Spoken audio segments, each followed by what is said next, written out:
let's get into the big topic of open source, something that we actually say at Red Hat. This is so awesome. We are an open culture that believes in What is that process that a developer, or let's say, as the Kubernetes ecosystem really boomed?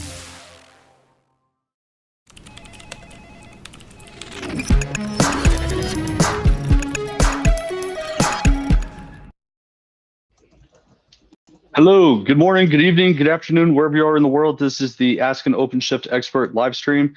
I'm Jonny Rickard. You may have noticed that Andrew is not with us today. He's off saving the world again. This is going to be a common occurrence with our OpenShift superhero, Sully, who is always out doing all kinds of crazy stuff. So he hopefully will be back with us next week.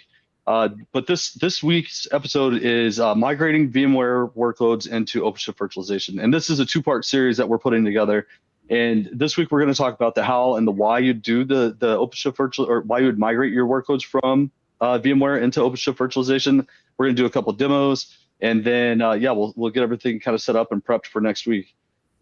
Before I get started, I'm going to do quick intros. So Machi, let's start with you. Sure. Hey, my name is Machi. I'm a OpenShift specialist here at Red Hat, and after hours, I'm a network enthusiast. Awesome. Jared. So, Jared Burke, I am a managing architect in our consulting division here in North America. Specialize in OpenShift. I've been with Red Hat for 15 plus years, and you're Red Hat senior citizen. I am. I've learned our portfolio and tried to share the knowledge with the world. Nice. All right, Atta, how you doing? Yep, I'm also OpenShift architect, and my focus is on virtualization part of the OpenShift. Okay, awesome. And then Jonathan, welcome back. Yeah, thank you. I'm Jonathan, product marketing at Red Hat. So, and I'm catching up to Jared. I'm, I think, 12 or 13 years here. So, nice. At some point. I'm right behind you. I'll be here 10 years in July. So we're the old guys now, huh? Yeah. It says something about the company when people stay here a long time. I agree.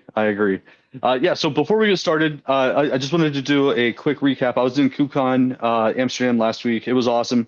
One of the big things that I think was like prevalent across all of the vendors was like there's a lot of observability. Obviously, AI is a big factor in a lot of things, but like there's a lot of observability tools out there.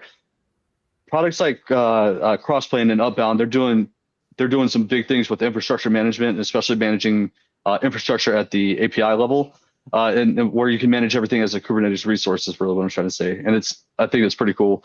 IBM's KubeCon had a pretty good pavilion, and pretty cool show that they're putting on. So we're going to try and get those guys on later in the summer, or later in the spring, maybe early summer. But yeah, hopefully have them come on and do a demo again and talk about everything that they're doing.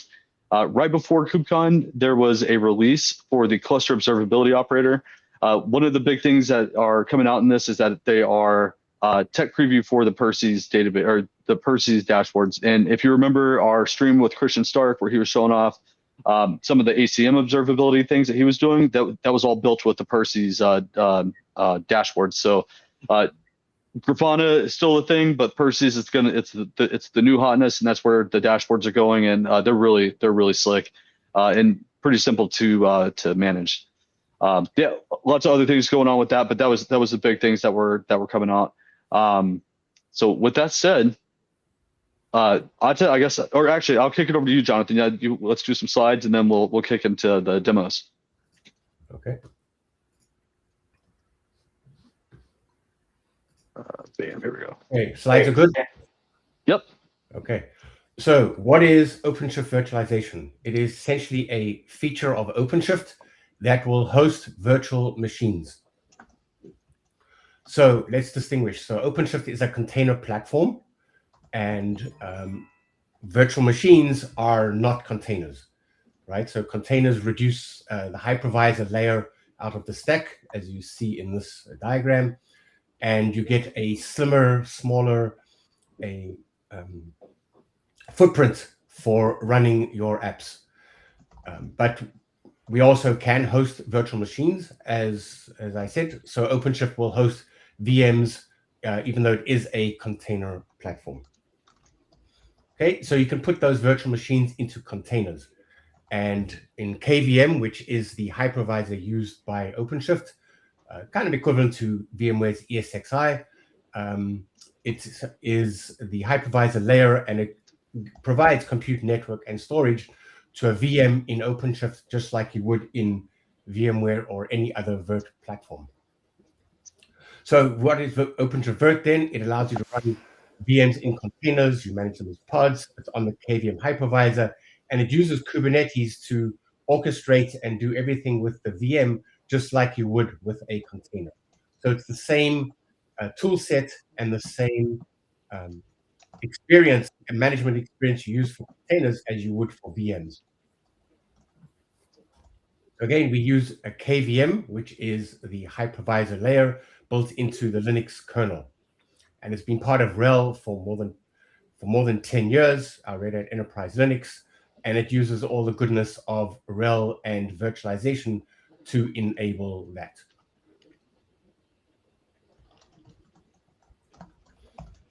Okay, so virtual machines in a container world, it provides that abstraction, and it means that once the customer has moved their VM into OpenShift, they could potentially containerize that application and run it as a container. But if not, it keeps all the traditional Kubernetes paradigms. So you have a container network interface, you have container storage interface, custom resource definitions, and you run that VM just as you would run a container. And therefore, they can be run together. So you can connect them to the same software-defined network. You can use the same Kubernetes methods for networking or a service mesh or a pipeline, and connect to application pods. So just as you run a VM in a container in OpenShift, so can you run a VM. And this allows you to use the same tool set, the same CLI, the same graphic user interface, whatever methods you want to manage your containers, you can use the same to manage your VM. So what does that mean? If you're currently on another virtualization platform, perhaps VMware, and you're seeing some increasing costs with some new licensing that has come up, or you're being forced to migrate to vCloud Foundation, and you're looking for alternatives, so you can migrate your VMs to OpenShift Virtualization. You can start with OpenShift Virtualization Engine and just run VMs, and then afterwards you can up to OpenShift itself, have a full OpenShift license subscription, and do both containers and VMs. You can have the same developer environment for containers and VMs. And even after that, you can move on to OpenShift AI and use AIML, or it's all on the same platform. You don't need to re-platform, you don't need to re-migrate. Once your VMs are in OpenShift, you get all the goodness of the OpenShift container platform and the OpenShift AI. So go ahead and bring your VMs into OpenShift and learn some of the concepts that are might be new to you, but not really that hard. Once you've been a seasoned administrator of another platform, such as VMware, it won't be such a big uplift to learn OpenShift. So with that, let me hand it over to the demo experts. Thank you. Yeah, and one thing, like if you've seen the OpenShift virtualization console and the OpenShift UI, that team has done so well to like make it, it's the interface is very familiar, right? If you've used VMware and you're used to like having the tree span and stuff like that for your cluster views and your virtual machines and stuff like that, like they've done an excellent job of making sure that it's not an identical parity to from one to the other, but just that feel of being able to collapse and expand your clusters and data centers and things like that. It makes your workflow a lot nicer, or a lot easier if you're coming from VMware into OpenShift virtualization. It's come a long way. It's really neat. So good morning, team. My name is Ata Mufti, and I'll be doing the demo today. Let me go ahead and share my screen.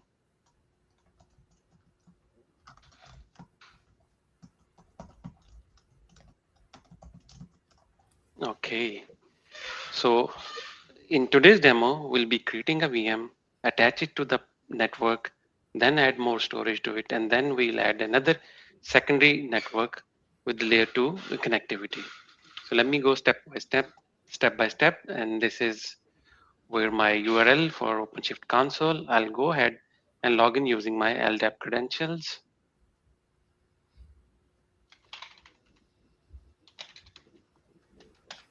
And this is a live demo, so Anything that can go wrong will go wrong. will go wrong. That's Yeah. right. Yep. So once I'm logged in to my OpenShift console, I'll go to the virtualization, then virtual machine section of it. So pretty straightforward. Everything is organized as project. So project is how we isolate or scope various tenants or resource pools like VMware. So I'll go ahead and create a virtual machine using one of the existing templates that are always part of the OpenShift. Here on the project, I've created a project for this demo, Ask an Expert. So I'll select my project and then I'll create a RHEL 9 VM for this demo purposes. So click on my RHEL 9 template. I can name something RHEL 9 demo like VM name. Then I'll go ahead and customize this virtual machine with few options that I want to use or a few features in the network interfaces. So by default, it gets you on the pod network, but in our use case, we want to have our custom network. I'll go ahead and remove the pod network and attach it to the VLAN that I already have trunked to my nodes, and then created a port group or network attachment group in my OpenShift environment. So it is VLAN 2104 that I'll be using for this demo purposes. I'll go ahead and save this configuration. Then I'll go to the script section of my virtual machine definition. I also do a couple of modifications here. Cloud user is the default user for the RHEL 9. I'll go ahead and change the password to something that is easier for this demo purposes. Of course, you can use the default password as well. I'll click add network data, and this is where I'll define the static IP address for the network interface that I just added to my VM definition. So let's see, I want to name it as ETH0, all GUI operations, just like VMware. I'll enter an unused IP address that I'll be using for this demo, and it's /CIDR length and the gateway address. So here it is. I modified the password in script section to something that is easier. I use the word Red Hat to make it simpler. And then in the add network data, I defined my Ethernet adapter name, the CIDR length, and also the gateway address. Hit apply. And I'll also add the SSH key so that I can SSH to my system. So I already have my SSH key added to this OpenShift cluster. I just need to pick that one in, or you can, click add new and add your own SSH key. Hit save. At this point, I'm good to create a virtual machine. I'll hit create virtual machine. It will be cloning the template and converting into the virtual machine and bringing it online. If I want to see the progress, I'll open the web console, connect to the web console and see what is going on. Oh, it's already there. So it's done with the BIOS process, loading the kernel module, and looks like the VM should be up and ready in a few seconds. Oh, it's already there. So let's log in using the credentials that I put in my Cloud-Init file, cloud user, and the simple password I used. So let's see what IP address is got. Look at that, same IP address that we defined in Cloud-Init configuration. Now let's verify the external connectivity. I'll ping the gateway first. It can ping gateway, that is good. Let's try to ping a Google address. Here it can ping Google as well. So I'm a Windows guy. I'll try to do SSH to this VM from my Windows terminal. Here's my Windows command prompt, SSH-I, and then I'll have my key definition and SSH to this IP address, 172.22.4.242. Yes, and here I am. I am inside my VM that I just created. IPA, I can see the IP address. Again, I can ping an external address. So here we are. Task 1 is done. The VM is created from a template. It is on the network and it can ping the gateway and it can ping the Google. Let's move on to the second task of this demo. Hey, Atta, real quick before you move on too far. One of the questions, I'm not going to say this handle, but it is funny. If you attach your VM to a VLAN, don't you just get rid of the whole networking paradigm in OpenShift, bypassing everything from the network policies to ingress? Yes. Yep.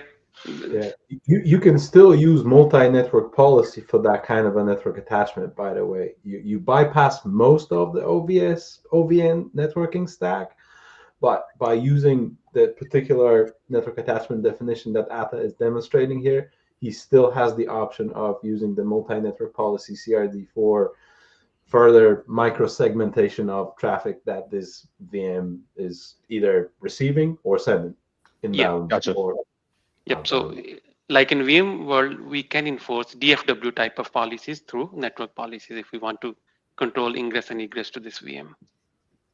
Awesome. And then the next question is, and this is more, it sounds like it's more of an opinion question, is doesn't it get, is it not mega annoying to manage the VMs next to containers? No, it's pretty straightforward. And it works similar way like we used to do in the VM world. Okay, awesome. Cool. I'll let you know if there's any more questions. Thank you. Yeah, I'll add one more thing to that real quick. You know, in the real world, it doesn't always happen to be in the same platform. A lot of times you'll see that for various reasons, you actually separate VM clusters from container clusters. Sometimes you'll even separate them out separate for like Windows versus Linux for various reasons. So, you know, real world use cases, yes, you will see mixed use clusters where you see AI containers and VMs in there as well, but you also see segregated or specific clusters as well. So just depends really on your use case. But as far as managing them, that's the nice thing about they all become pods. So you do get to manage VMs traditionally, and there are a lot of similarities, but there are also a lot of similarities to the container world as well. Yep. So many of our customers, they're using both ways. Some have dedicated clusters for virtualization and containers, and some are mixing in same cluster. It really depends on the environment and your requirement. Absolutely. Okay. Yeah, awesome. Okay, so next task is how to add storage to this VM. So I'm SSH to the VM. I'll look at what storage it has. So currently the default template comes only with 30 gig storage. Now I have a requirement to add another disk to this VM.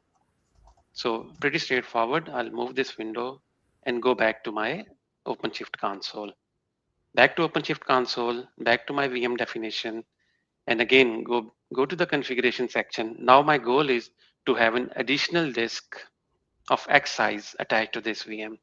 So go to configuration, there is a storage section to it. I'll hit add and add an empty disk. Let's name it as data. Name of the disk, I'll make size as 19 gig. It could be anything.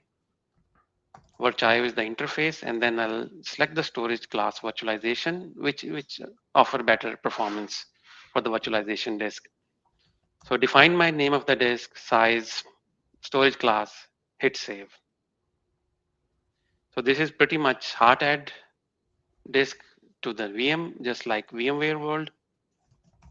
It will take a minute before it scan the disk, the guest OS scan the disk, and it is available.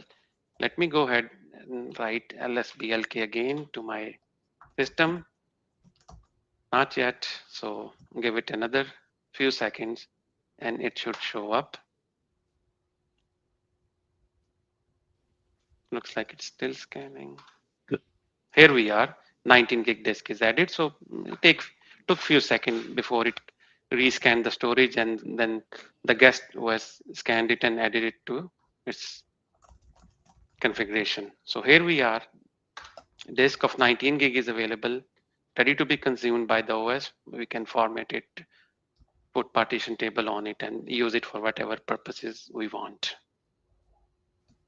Okay, so task 2 is done. We have now more storage for the VM.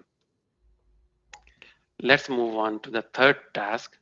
So our third task for today is adding another network to the VM.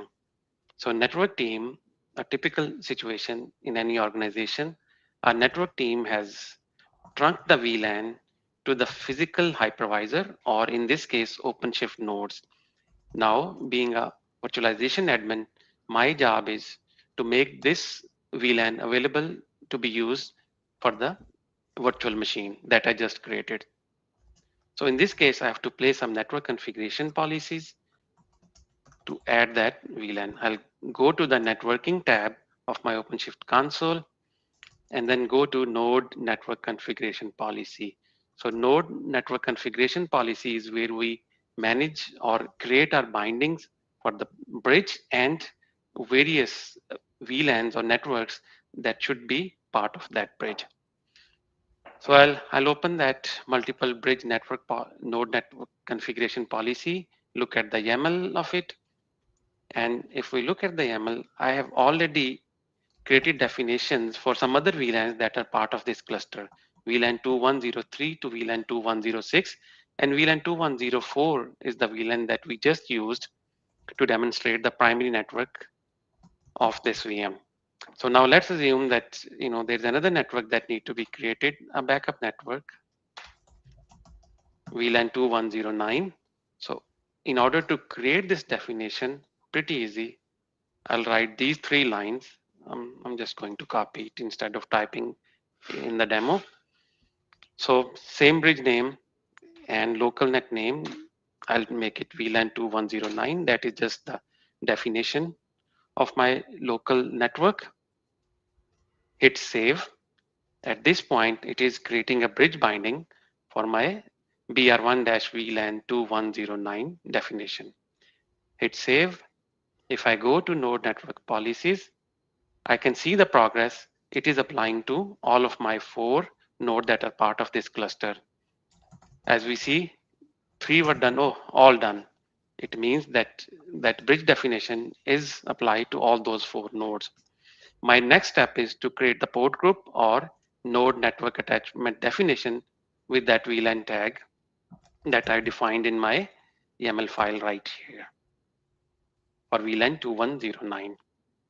So I'll go to node attachment definition. Scope is only this project, so it will be available for this project only. And if I want to make it available for all the projects or all the namespaces, I just put it in the default. For this demo purposes, it is fine to have it in my personal or Ask an Expert project. So create node network definition. Name, I can write any name or VLAN 2109. Network type, it's the OVN bridge, of course, OVN Kubernetes secondary local net. Bridge mapping, that would be the same name that I defined in my node network configuration, BR1-VLAN 2109. MTU, if I have a requirement of using jumbo frame, then I will write my MTU size with whatever I want to use. 9000 is pretty standard. And this is the key part of it, VLAN 2109, the tag I want to use for the VLAN. So 2 critical decisions here, VLAN tag that I want to use and the bridge mapping, the name I use in my node network configuration. Hit save or create. My node attachment definition or port group is created and ready to be attached with my virtual machine. I'll go back to virtual machine, again to my RHEL 9 demo VM, go to the configuration section and then network section. So for this network, VLAN 2109, I have enabled DHCP. It has only layer 2 connectivity with no gateway. Think of it as a backup network that any organization have typical requirement. I will add this network interface to my existing VM that we just created for this demo purposes. So add network interface, I'll name it as backup NIC or any name I want to give. And I'll select my VLAN 2109. As I mentioned earlier, it has DHCP. Hit save. The moment I hit save, OpenShift detected that there is a change to this VM and it gave me a warning that there is a pending change. In order to commit that pending change, I have two options. Either I live migrate the VM or I restart the VM. So migrating the live VM is always an easier option. Yeah, of course, you can reboot it too. So I'll go to the Action tab, Migrate. Oh, there's some existing migration in progress. So migration, and then I'll hit. Oh, looks like when I added the network, it is auto migrating to the VM. So just give it a minute. Okay, it is auto migrated. So in this case, this is one of the newer version. I do not even have to live migrate. It did by itself. It detected the change, live migrated the VM from node 4 to node 1, and my VM is ready. If we look in the network section, look, there's this IP address added. So this is the backup NIC that I added. It had DHCP on the network and it got IP address. Now let's go ahead and verify from the console. I'll go back and hit connect to the console again. Let me clear the screen, IPA, and look at that. I have two IP addresses now. The first one we assigned statically, .242, and then second IP, it got it from DHCP 172.22.9.108. Let's ping the gateway address 172 for that secondary network 9.1. Although it's just layer 2 network, so but this proves that we can ping an external IP from that network too. And this VM still got the external connectivity. So it's all set. We can look at the route table if we want to. And here it is the route table where 4.1 is our default network, and then there's a secondary network attached to it as well. So this concludes our third task of the day, where we attach another network to the VM. So VM is up and running with two different Ethernet adapters or two different networks and IP addresses. Any question, guys? If you have to do any like advanced routing or anything like that, like you have to do like IP rules or anything like that, is this, would you do that through like the network node, the NNCP, or is that like another like the NM? Oh my God, I can't think of the name of the operator. Like where would you make your advanced routing rules if you needed to have advanced routing rules? That would be part of your NNCP. NNCP, okay. Yeah. Node network configuration policy, and that's brought in through the NM state operator. Yeah, that's a thank you. I was trying to figure out. I remember the name of the operator. Yes, NM state operator. Yep. So many operators. Dude, too many. Hub, right? Yep. One central place for all the operators called the hub. Yeah. So this is where we will define those things. Okay. Awesome. Nice. There's no questions from the viewers.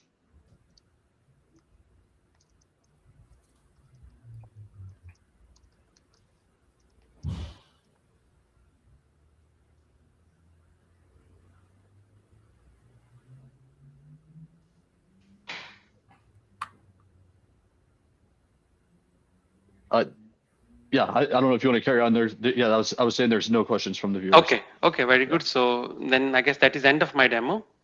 And thank you very much, guys. Thanks for attending this part of the demo, and we'll move on to the next section of this presentation. Awesome. Thanks, Ata. Yep, thank you.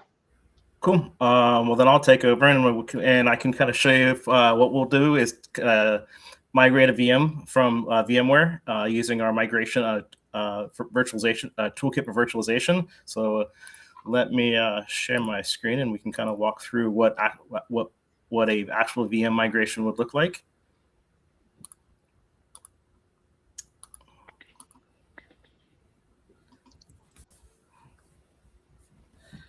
All right, awesome.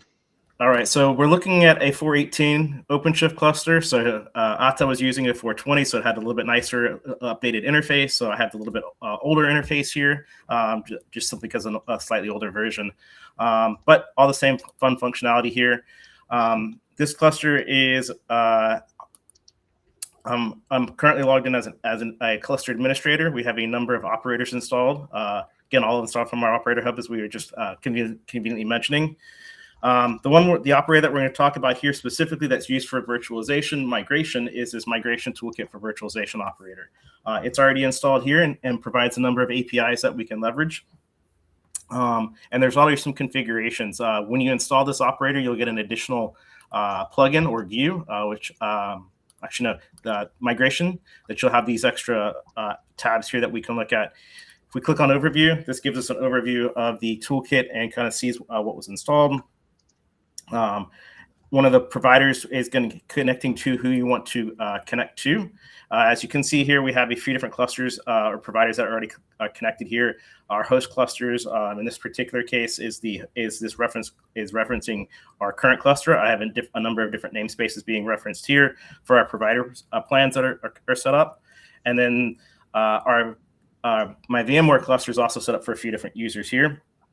So a few different providers. Again, this is all pre-configured, all pointing back to the same VMware for a few different users that are set up as an example on this cluster.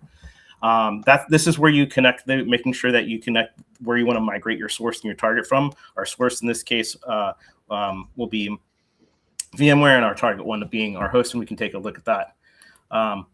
Migration plans, we'll take a look at this. This is something we'll walk through as we actually create a migration. This will be the steps that we'll need to do to create that. So there's nothing created here. This is what we'll walk through.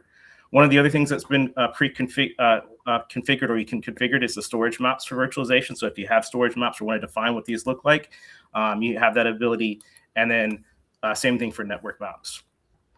So I think that covers kind of the OpenShift, the operator. So we're going to switch over to our vSphere client. So I'm already logged in, and then you can see here, this is my vSphere client for our RHEL iHost, which are sitting behind here. This takes you into your default inventory screen. As I click here, you can see the workloads. In this particular case, it's RHEL. We have a few VMs here that we can see. The database, a hot proxy, and 2 Windows web servers. We're going to migrate 3 of these. We can also see that we have this set up for our networks set up for these, and then same thing, our networks here, and then our database. Networks, and then our data source, I should say. So this is kind of what you would see here, and are currently configured for our VMs. They're currently powered off. We're going to do a cold migration. In order to do, we can also do warm migrations if they are powered on, but you need to make sure that you have read write many. The default migration path is cold migrations, where the VMs are turned off, and they while the migration happens. So if they were running, they'd be turned off. In this case, they were already been turned off for us. So now that we've kind of seen what's in our VMware side, if we look back over on our OpenShift side, again, now with OpenShift Virtualization, we're in the virtualization view here. If we click on, this is the overview, kind of shows us kind of what virtual machines we have. Currently, I don't have any running or any available. If we click on virtual machines, you can kind of see very similar, the trees, the same tree structure that you're very similar that we saw in VMware. Again, as this current user, I'm logged in as user 1, so I only see what my user has access to, where previously I was on admin, so I could see everything. So again, this has RBACs, and then you only get to see what your user has available or permissions to for which projects. In this particular case, we have a project here with just 3 VMs that were already imported. We're going to create a new project to actually import our new VMs to create our new space so that you can see them come over. So to do that, we'll call that we'll call this VM examples user 1.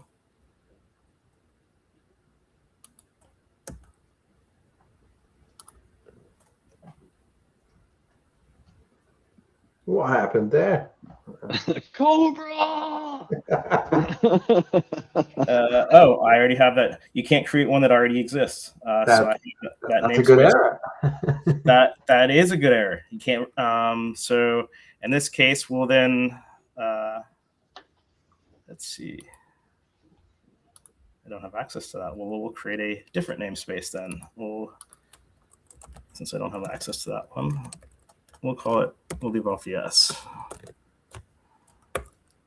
And there we go. So the next step that we'll need to do is actually create a migration plan. The way we can do that is to go back to our administrative view, go back to our migration section, and then create plans. We can see here, we're now in our example we've run. We all should be able to see the other namespace here that was already previously created. We can use either of these namespaces since there are no VMs in either one of them at this point. And then the next step would actually be to create a plan. Again, to make sure that we have providers here.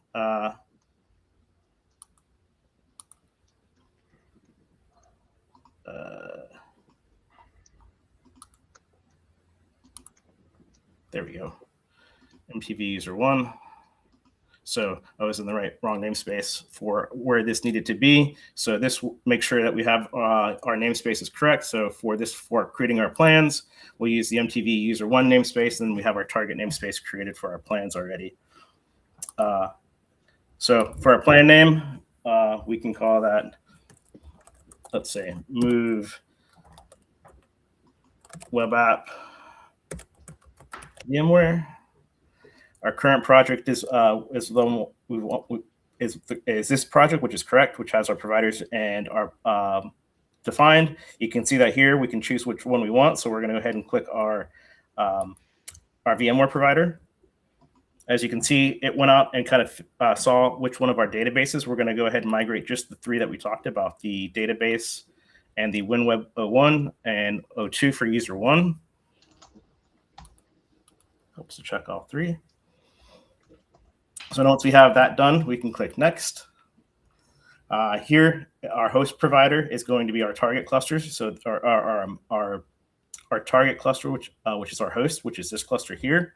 Our current namespace is the MTV user 1, and then this showed our networking for this user space. So our source networks can be our pod networking, and then our storage mappings that were defined that it picked up automatically for our storage classes to be able to map those storages.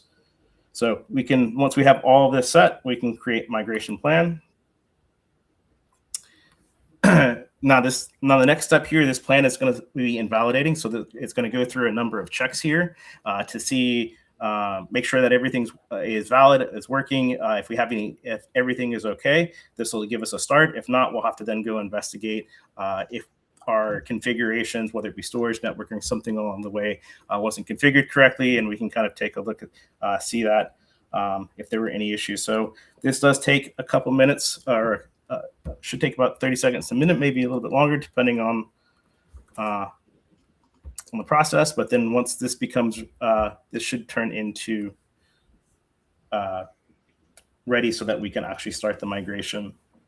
Hey, Jared. So when you're running the plan, is it verifying that the storage class exists on both sides, or is it like, okay, cool, here's the storage classes that need to be defined. Let me go make sure that they will be created on the target side, or like what does that flow look like, right? So I see you're going through this and you're making sure that things exist. Like, is anything actually getting created, or is it like, is there anything anticipating to be created, like the networks, the storage classes, any of that stuff?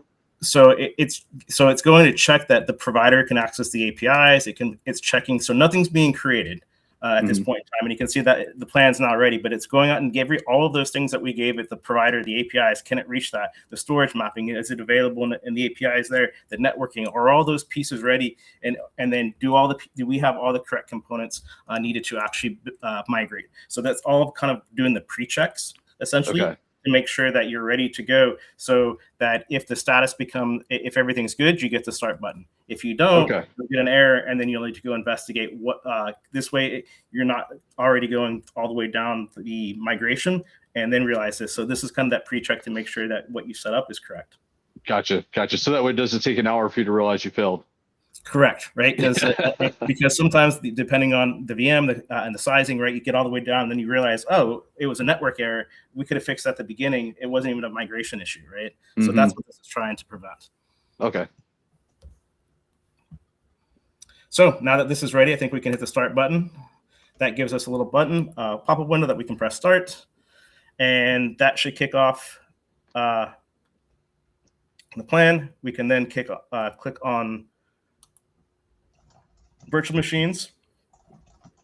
And we'll see here, now we kind of have an overview of kind of what's happening. We have our three VMs that are actually coming in. And this is our plan details. We can see if we expand these, we get a detail of all the things that are happening. So from our persistent volume claims, we'll see things as things get updated, this will move on us. Again, you can see down here in the pipeline from the initialization, the allocation, disk conversion, the process, and you can see that for each of the three different VMs as you expand these.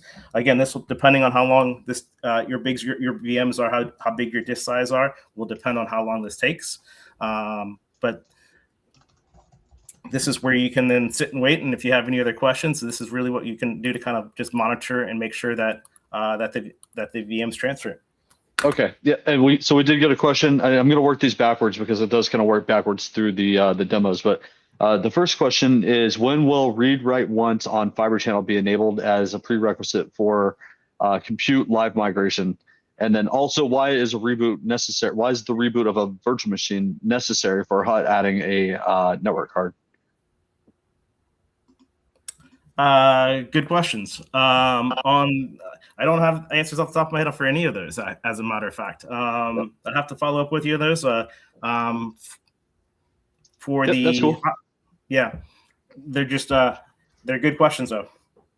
Yep. So what I'll do, Hasib, is I'll go back to our Vert team, our product team, unless somebody else here can answer. But I'll go out and try and find out. And if you shoot me an email, Jonny@redhat.com. With the same questions, then yeah, I'll try and respond back to the answers or with the answers. But in the meantime, I'll try and ask in the background and see if I can't find anything. I'll tackle the question about migration. Cool. So adding a NIC, it does work. You can hot plug it. You don't have to reboot, by the way.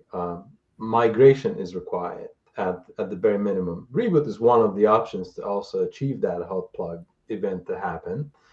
But this is just because that's how KVM works under the bottom, right? On the bottom layer, that's the hypervisor that's being used. So re-kicking that network binding that needs to happen. The easiest way, of course, is reboot, but you don't have to reboot. You can live migrate, and that will achieve the same result. And as you've seen in the previous part of the demo that Atta was running, the VM has self-migrated after he's hot plugged the NIC to it. So it is pretty seamless. So on that self-migration bit, that seems pretty recent, right? Because yes, is that like a 421 thing, or is that like a 420? This is where we are. That the first demonstration here that we looked at that Ada was presenting, that was done on 420. I don't know the minor release, right? I'm assuming this is somewhere close to the latest, but it is the 420 release. The long-term support as well, right? That's also important to mention, that the even releases receive longer support than the odd named ones, not named, numbered. Gotcha. All right, awesome. And so then now we have another question. It says, suppose I need to create partitions for varlog, varlib, varlibpulp, varlibp, GSQL. Hopefully you're not doing satellite, which it sounds like you are. How would you achieve that in OpenShift Vert when there's already a pre-baked custom image? Yeah, I mean, you can partition at install time, right? You can also add a secondary disk, just like Atta added in his demo. Create arbitrary file systems on them. You like XFS, you like ext4, and then mount them in any file system directory of choice you want, right? This is still Linux under the cover, right? So nothing changes as far as how you partition the drive and how you mount it at a particular file system location. All right, awesome. And then I'm trying to understand this next part, since the first root disk PVC has already root boot var. Okay, so they're saying basically like how do you modify the partitions without adding a second PVC? But it's just like you said, you can modify it at boot time. Yeah, you can absolutely do that, right? I mean, it's typically I forgot that we still use LVM, right? Yep. Managing volume groups, expanding volume sizes, and then growing the file system. That's all of those tools still apply. There's no magic cloud here, right? This is Linux under the cover. Yeah, awesome. And yes, good luck with Satellite. I've never installed Satellite instead of an OpenShift VM. I'm sure it's doable, but yeah, I saw the pull-up in PGSQL. I can only imagine that that's where you're going. So good luck with that. And then, okay, and Hasid, yeah, go ahead, shoot me an email. It's Jonny@redhat.com, JONNY@redhat. Or you can also email, or I shouldn't say or, and you should attach Sully, SULLY, @redhat.com. And yeah, we'll get your question answered right away. We'll reach out to the product team and find out what the scoop is on that. So what do you know, Jared? What's the max number of migrations that you can do at one point, or what's the max number of virtual machines that you can do in a single migration? So that really depends, right? I mean, there isn't really a number or a limit per se, right? There's a number of factors that are going to limit or potentially be variables in that question, right? Part of it's going to be your network size. How did you configure your network? So there's a networking cost, right? You can do 10 VMs per plan, so for scaling purposes, but you can do as many plans as you want, right? So there's really no limit. We've done, so just to kind of give you some real world, I've done small VM migrations, 3,000 to 4,000, right? And then that over months or 6 months to a year time. We have larger programs that I'm working on right now that are close to over 100,000, right? Multi-year programs. So again, how much do you do this during a day? Really kind of comes down to how do you do this at scale? There isn't really a limit. How many endpoints or sources, like VM clusters, do you have? How many target clusters also becomes a factor. So there's different ways to scale that out. Just really depends on what your numbers are. Really, I would say like just a typical migration. If you fail to plan to fail, right? Mm-hmm. One of the most important things, and I would not just an OpenShift migration, but really any migration from any technology, any portion of time, is really the planning. If you spend the time and effort to plan, like we use a virtual migration assessment, right? Kind of go through, understand your portfolio, understand your application landscape, build those migration factories or those patterns to be able to scale out, right? That's those important pieces to really get to. If I want to do more than just kind of a handful like we were doing today, automation is going to be the other key. But to answer your question, there really isn't a limit. It's really going to be a number of factors based on your requirements or what you have today in terms of how many, what your network is, what bandwidth that you have available, your number of clusters from both the source and target side, things like that, that actually affect what can I actually do in reality.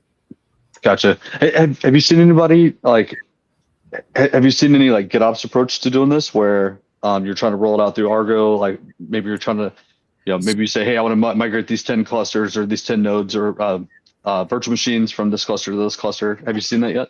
Absolutely. We have a number of folks, myself, who's built solutions for customers that they absolutely 100% recommending. That's probably the biggest change between what a VMware admin has to come do versus an OpenShift admin is to change into GitOps, and maybe not necessarily at the VM management level, but definitely from the platform and some of the at least the deployments and the foundational infrastructure pieces, and would highly recommend GitOps and infrastructure as code, managing it that way. That will alleviate a lot of the challenges at scale and allow you to actually be able to have repeatable, consistent processes. And there's a lot of functionality within OpenShift, just core platform that can help reduce that overhead and burden. Yeah, that's awesome. Now, I just wanted to talk about the migrations for a second, right? Yeah, the sky is the limit, right? Your infrastructure is the limit for real, right? That's the correct statement. But the operator does come with a default pre-configured limit for concurrent migrations, right? It tries to impose some guess about how many your infrastructure can support. But you're welcome to go into the operator settings. That's the migration toolkit for virtualization operator, and even remove that limit, or even change it to some obscure height number, right? The power is in the operator's hands here, operator as in the person, but the operator here is double used as the migration toolkit for virtualization operator. Gotcha. Yeah, and yeah, no, and that totally makes sense. I feel like I knew that there was a ceiling. I was just trying to remember what the number was, but yeah. Yeah, I think it's totally 20 by default, and you can actually see it, Jad, if you down for that, right? You just have to go to administrative view and go to settings. On the you go to admin and then just go to migration, and there's settings. You need me to be in a. Yeah, go to overview. This is 418. Yeah. But yeah, see, right hand side, it's actually 9. See that right hand side settings, max concurrent virtual machine migrations.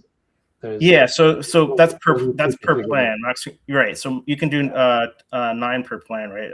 Or concurrently, right? So, but I could do more plans, right? Which gets me over that, right? So, but which then gets me, does my current cluster have enough bandwidth in supporting that? Does my target, right? So, yes, that's kind of where you're at. And again, these are editable configurations that can allow you to go beyond that. Those are good safeguards because you're also hitting the vSphere API, right? So like, if I don't know what network infrastructure you might have sitting in front of vSphere controlling the API request rate, right? You don't want to trigger a DDoS alert saying, hey, your OpenShift is trying to DDoS our vSender, right? In a situation like that. So those are good safeguards to have.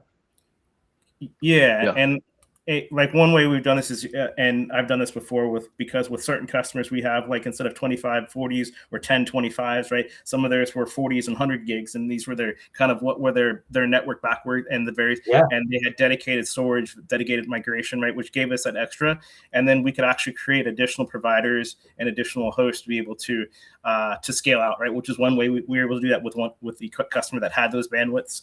Again, they had the infrastructure and the bandwidth. Not everybody does. Absolutely. So it just kind of depends on what there is a limit, right? In this particular case, right? Like what we said, kind of the tool does put in safe limits so that you can't just overload your systems. Yeah. Right. All right. Awesome. And so we got a couple of questions. And so the first one is they've seen this user's seen issues when they're migrating Windows machines from one cluster to another. That the Windows machine goes into the blue screen of death. Is that a driver incompatibility? Like what could be the root cause of that blue screen? Lots of causes. There isn't just one, unfortunately. We've been working to reduce that. I've seen that for as long as I've been doing OpenShift virtual migrations for over the past 2+ years. There is no one single cause. There is usually, it has to do with something, a device driver, a key, something that didn't get replaced or updated correctly. It could be from a number of different occasions. It's one of the most frustrating problems that we've had, and we've been narrowing it down and constantly working with Microsoft to try and fix that every time those and reduce those and create solutions for when we identify those patterns and solutions. But unfortunately, it is just a real thing, and it's not just one cause. And that's just the reality, unfortunately. Okay, awesome. And then another one is this is going back to the image question a few minutes ago with the partition. So what they're talking about is like, you get like your cloud QCal2, and it comes with the root partition, or even if you were to pull down like an AMI, it all starts with that root partition, and then you'd have to add an additional disk and then partition that out, or create the LVMs and whatever you want to do. The question is like, how do you start with a QCal that's got all the partitions in it? And I think the answer would be like an image builder. Back in my day, 100 years ago, we used Packer to do all this, where we would take the QCal and we'd rip it open and we'd create the partitions that we needed. But I think now, I think you can use Image Builder. I'm not exactly sure what the project name is anymore, and hopefully you guys do. But yeah, you can take an Image Builder, you can build in all the partitions, because what they're talking about is like compliance level things. So on one hand, like if you're doing like a STIG, you have to have root, you have to have var, you have to temp, home, all these different partitions. And then for satellite and stuff like that, obviously you need the different, that could always be an additional disk. But do you guys know of anything outside of Image Builder to where you could start with, like a series of those partitions? Because it is not just as easy as just adding them like a normal Linux system, because the way that the QCal is put together.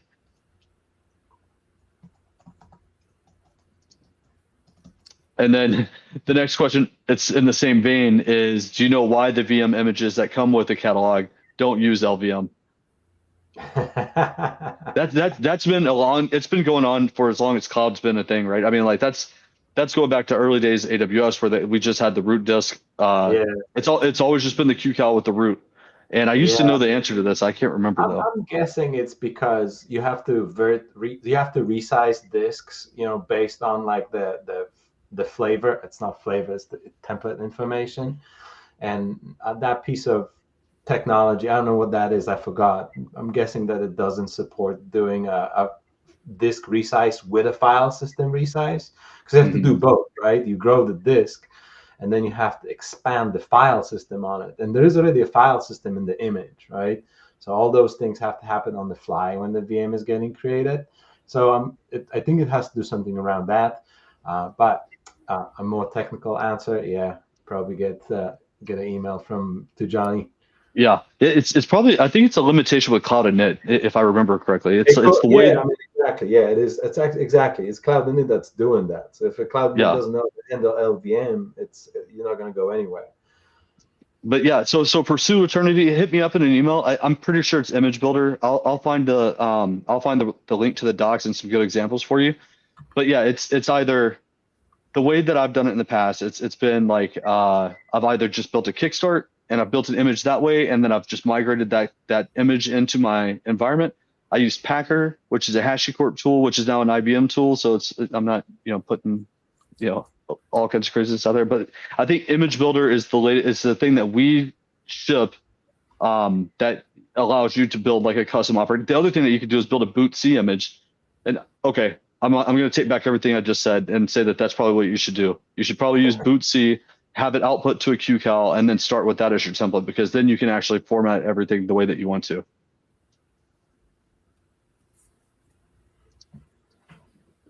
All right, Jared, I'm sorry. I took over. I didn't mean to. No, you're good. We're almost there. We've got 2 out of 3 VMs migrated. But that's really, as you can see here, we have all 3 of this completed. And then we can look at the VM here we can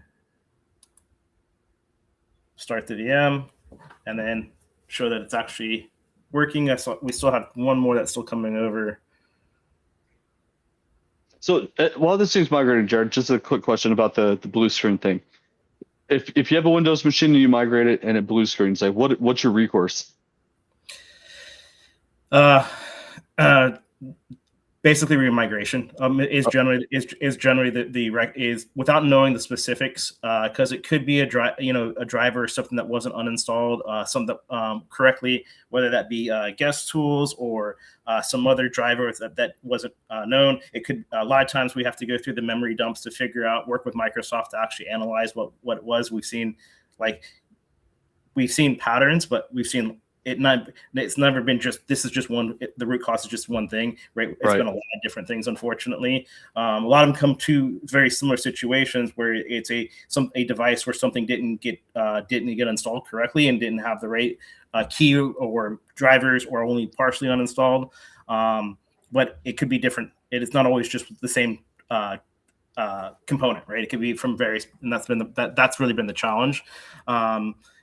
Generally, the pattern to solve it is really to go back, remigrate it, right? Go back, turn it back on, work with the customer, make sure. Generally, it's they need to make sure that we get the VM back up, so we turn it back on in VMware, analyze what we need to do, then figure out a plan, and then remigrate it in the window or timing that was agreed upon. Okay, gotcha. But there's no like, it's not like they migrated the VM at blue screen and now everything's dead, right? Like there's like their VM still exists over in VMware. Like they would just. Yeah, and that's the best part about this, right? If you fail in OpenShift, you can immediately go back to VMware. You can turn it back on. It's just a matter of what, the networking or any other changes that needed to be made, if any. And in this case, ours didn't. We could just simply turn off the database in VMware, turn ours back on, and go back to VMware. Very simple. Awesome.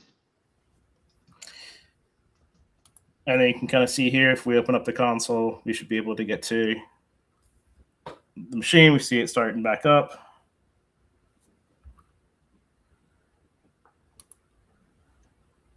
If we go to the, we can even,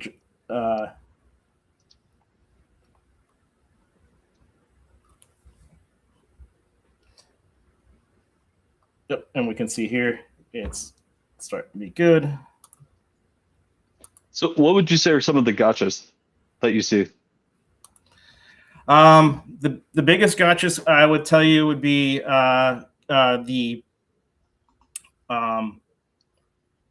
really kind of the failure patterns in the migration plans, not getting those right, not having the network configurations.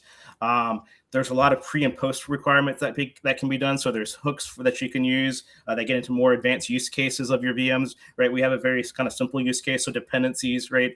Really kind of comes back down to that planning. If you're migrating just one, is it really one out of the one database or one VM, or do you need to migrate all of those, right? So it kind of gets down to making sure that that you've done the planning right, you have those grouped appropriately. In terms of individual migrations, usually that depends on how you've grouped those, right?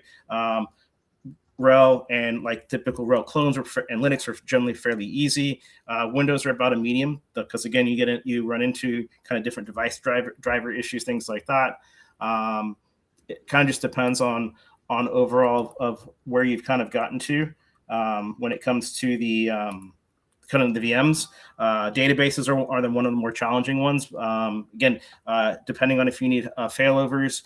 So the gotchas will be in a lot of different areas depending on kind of the different types of VMs and how you're migrating them. Again, warm versus cold. So there's a lot of variations or a lot of different ways, but so there's gotchas in a lot of ways, but if you've planned and you've kind of built in, one of the key things I would also tell you is when they fail, learning to see adding to those as you figure out what fails, add that to your pre-flight so you're no longer hitting those failures. Again, that's a way to kind of be able to stop hitting those same errors and issues over and over again. But yeah, those are some of the major gotchas of migrations. So basically, you're saying don't wing it. That's what you're saying. If you have a large migration, winging it's probably not the right idea. Correct. Do not wing it. Those are the ones that do not go as planned and in budget on time. The bigger it is, the harder it is. But yes, don't wing it. All right, awesome. All right, cool. Well, I know we're kind of coming up on the top of the hour here. I guess we're over time now, but I think we've seen that, 2 out of 3 have migrated. Obviously, it takes time for these things to migrate and stuff like that. So we could either sit around and wait for all this to happen, but I don't feel the need. I do want to say before we go, if there's any closing remarks that you guys would like to put out, let's go ahead and do that while we start to wrap up. And for the audience, if there's any questions that you have, now's the time to ask them before we start shutting down. The only other thing I would tell you is if you're interested in learning more, we have a whole bunch of learning that you can go to that we can put out is for that not only docs, videos, learning arcades that can go through this. If you're interested in the OpenShift experience that we saw, you can definitely sign up for this as well. So definitely, if you're looking to gain more, Jonny, I'll make sure you have those links that we can share out. But then, yeah, definitely, there's a lot more to learn, and let us know if you have questions. Awesome. Cool. All right. Well, to Jonathan and Jared and Machi and Atta, I know Atta's out of here, but thank you very much for coming on to the stream. We really appreciate it. And let me see if I can get rid of this view because it's killing me. Let's see. All right, get rid of this. All right, here we go. But yeah, so oh no, there he is. I'm sorry. I thought you left for some reason. No. But no, thanks for joining. I really do appreciate it. It's been an awesome stream, and it's like we've been talking about the virtualization stuff or the migration stuff for a long time now. So to see it kind of like it's the maturity of it, OpenShift Virtualization's maturity, and then having all these tools kind of come together. Like I feel it feels like our OpenShift, like, whatever it is, like machine is all starting to, like, really all the cogs are starting to work together, and it's pretty cool. And so at Intended Eve, I will put it in the show notes. I'll put the links to the arcades and stuff like that once I get them in the show notes, so that you can have them. But yeah, so again, this is part one of this migrating your OpenShift or migrating your VMware workloads into OpenShift Virtualization. Part two is next week. We have a few other streams coming up. Oh, actually, hang on, let me copy here. And I'm sorry you guys have to deal with me and my sound effects. But yeah, so we'll have part two coming up, and then we've got a couple of guests lined up. We're trying to get back to a more technical stream. So things like what we've seen today, where we're actually doing demos. We'll kick it off with a couple of slides, but really trying to dive into the technology again. So if you have any requests, if there's anything that you want to see, hit Sully and myself up, and we will do our best to get them on. But Maji, Jonathan, Jared, Atta, really do appreciate your guys' time. I know it's not easy coming on these things and putting yourself out there and answering questions, and then having somebody in the first comment try and give you a Russian roulette bash script to freaking throw. So, people are crazy. It's awesome. But yeah, I hope you guys have a great one. I really do appreciate your time, and yeah, catch you next time. Thank you. Cheers.